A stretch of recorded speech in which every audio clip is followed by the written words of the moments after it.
Loving what you're watching? Don't miss a moment of Einstein's disease or any of your favorite Now Media TV shows, live or on demand, anytime, anywhere. Download the full Now Media TV app on Roku or iOS and enjoy instant access to our full lineup of bilingual programming in both English and Spanish. Prefer to listen on the go? Catch the podcast version of the show right on the Now Media TV website at www.nowmedia.tv. From business and breaking news to lifestyle, culture, and everything in between, Now Media TV is streaming 24/7, ready whenever you are. I am Kenzie Terpstra. Welcome back to Einstein's Disease. I am a co-host with my friend Greg Ellers, and today we are joined by Kimberly Dymond, founder of K Diamond Consulting. So far today, we've done a lot of talking about retention, building that culture and sharing that culture when you're recruiting candidates for a new client. And so we wanted to pivot a little bit. And Kimberly, Greg and I were really wondering, do you, or if you do have advice, what kind of advice do you have for individuals who feel like they've kind of been aged out? They're either all of their coworkers are slowly getting younger and younger, or they just feel like they're not fitting in with the culture of the employer anymore. What advice do you have for them? Well, there's things that everybody can do, and they are, it is something that we're seeing, obviously. Um, what I would suggest is that they make sure that you focus on whether you're in a situation with you're working with younger people or you're in transition, is you want to emphasize your experience. I mean, that's very important. You want to share your experience, leverage that, highlight your successes. Even with the people, the up and coming individuals in your within your team, they don't have your experiences. They can learn from those experiences. And if you're going into an organization, they need to know about the things that you have done, the successes that you've had. Um, those are certainly things that you can just do naturally.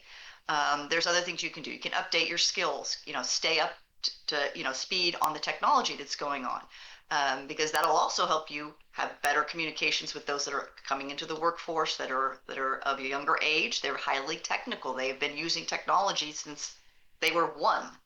So so you need to do your best to do that. Consider taking some courses just to, keep your skills up there, or learn some new skills and kind of learn what they're learning, to the best of your ability. Um, you know, if you're looking for a new position, you want to highlight your adaptability. You want to demonstrate flexibility. One of the things that an organization will look at it, this person's been doing things this way for 30 years, or 25 years. They need to hear that you are adaptable and flexible to their organization, not bringing past organizations with you. You want to expand your network. That is obviously, if you aren't on LinkedIn, you should be. You should be looking at other social media platforms and networking with local groups, things of that nature. Also, you want to keep up with your profile. You want to make sure it looks current. You want to highlight again anything that stands out as far as your experience goes, your successes. You want to focus on your reliability. I mean, that's key. You're a reliable piece of the workforce that, still people aren't retiring at 62 anymore. Let's just be honest. They're working into their 70s and they're enjoying it. They're living. Everyone's living longer. Everyone has the energy and drive to do that, and the enthusiasm. So you want to be able to make sure you share that you are still enthusiastic about working, and you want to learn more. Those are things that the companies look for. It also helps you within the culture and within the dynamics. Um, Making sure that you look at industry roles that value stability, that value individuals that will be there for the next 5, 10, 15 years. And I'm talking to a lot of individuals in this space right now who've been transitioned out based on whether mergers, acquisitions, layoffs, just changes. And so we are working together and helping them stay positive and focused and tweaking things as they need to, and just kind of adjusting. But I think in this world right now, if you're in the workforce where you're feeling like it's some age related challenges, you want to make sure that you stay up to date, whether it's technology, industry, um, engage, stay engaged, and don't think about how we used to do it. It's now how we're doing it. Absolutely. Always that look forward looking mindset of Hmm. everything always changes. What's going to be next? Because it will be something for sure. It will be. Yes. And so kind of similar on that topic for when older workers are looking either to stay in the same role or they're looking for a new role. What about when they're looking to rebuild? They want to, explore new avenues. How do you, as a professional that may have 20, 30, 40 years of experience, but you're thinking, I want to do something different. How do candidates typically, restructure like that? How do they move forward to try and uncover a new stone of sorts? Well, what I have actually an individual like that right now, not from an age standpoint, just from a they just want to they want to get out of education and they want to get into HR. Yeah. Okay. So we talked through that. So what I generally will do is look at their experience and see where there are transferable skills to what they're looking at doing. And so then you want to profile those transferable skills into your resume, okay, or into your experience. You want to be able to speak to something that's relative to it. Now, if you're completely pivoting, then you obviously want to understand what might be required of that pivot. Do I need to go to school in order to do what I now want to do? Am I going to take classes? Or or is it just learning something or a certification, or or do I go into a internship type of thing? Now that's usually for someone who's not working or is getting into the workforce, but you may have an opportunity to do a temporary work, contract work, to see whether it's something you really can do and or like to do. So I just look at their experience and see what they're thinking as they move forward, and will it be in alignment, will they struggle, or what can they do to not struggle, and so that therefore a company can would look at them closer than just not looking at them because the experience isn't jumping out. So see, Kenzie, I can do more. You told me all I had in my future was to be a greeter at one of the big hardware stores or Walmart. Kim's saying I've got better potential than that. You took the words right out of my mouth, Greg. I was planning to tell you, look, you really do have a shot in, if not TV, maybe next you can get into movies. So No, that's great. We can So, help you tweak that a little bit, Greg. Yeah, we'll work on some of the transferable skills to that environment. I think you could be a total movie star. We're ready. oh, that's I love I love that the positive feedback. So, staying in this area here, Kim, tell us a little bit about fast forward 12 to 14 months, 16 months with your crystal ball.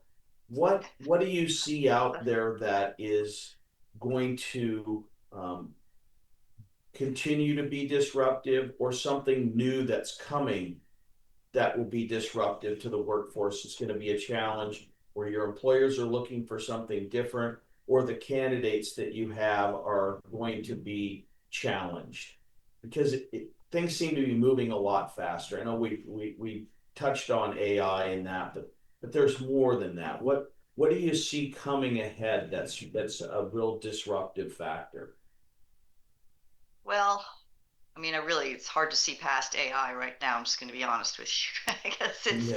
it's invasive everywhere. It's kind of hard to really know exactly how it's going to level out, flush out the changes in the environment. And I'm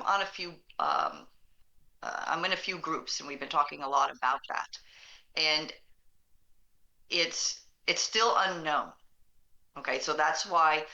So organizations right now, economically, obviously, we've had some things, worldwide things happening, different things happening. And so the job market, in some people's opinions, it's kind of hard to tell from a jobs perspective. They're kind of holding to see economically where we start to level out. So I think that the disruptor right now is the unknown, with a couple of things. AIs being one of them. Is AI really a stable factor? And how far is deep and far is it going to spread? And then, of course, you're just dealing with the standard economic situations that go on that sometimes put jobs on hold, organizations stepping back for a second. So I don't know that I see anything big, other than just the flush out of AI. So back in the day, we got ATS systems, applicant tracking systems. I mean, when I first started in recruiting, it was a phone book. Okay, get the phone book out and you call. And then you have systems that came into place. Like, oh, how is that going to change it? Well, it's going to help you, but is it going to do something? Is it going to take my job away? Is my job going to get smaller? What have you? AI is the same thing for everybody. I mean, first off, it's like the first thing. It's not just industry specific. You know what I mean? Industry or specific. It's like it goes everywhere. So I think we need to get our arms around what that's really going to look like and understand what jobs will will truly be affected and how can we repurpose people that were in those particular roles. I think there's going to be that. How do we repurpose these people that these positions might go away? What else can they do? Because we certainly can't afford, or nor do we want them all unemployed. No, for So sure. We look at, in our company, we look at as AI as an employee or employees. We don't look at them as taking jobs. We look at how they're going to come in as employees and be productive, which exactly. which That's what. is probably a good way to do it. Mhm. So I think as we close out this segment, I really appreciate some of the solutions. Kenzie pulled some great stuff out and actually gave me some hope for maybe a better career in the future. Um, but it's great to hear these solutions. When people think about uh, the challenges that they have in these last few moments, Kim, do you have a process that you like to share with candidates that they can work from with respect to getting to these solutions? How do you do that? Because you can't coach everybody on an individual basis, but you've got a lot of great people out there. Is there something that you can share that your candidates can work from with respect to some of these challenging solutions that they encounter? Um, I just suggest that they do their research. Okay, they look at what's going on, how things are moving and progressing, and apply new steps, new technologies to what they're currently doing.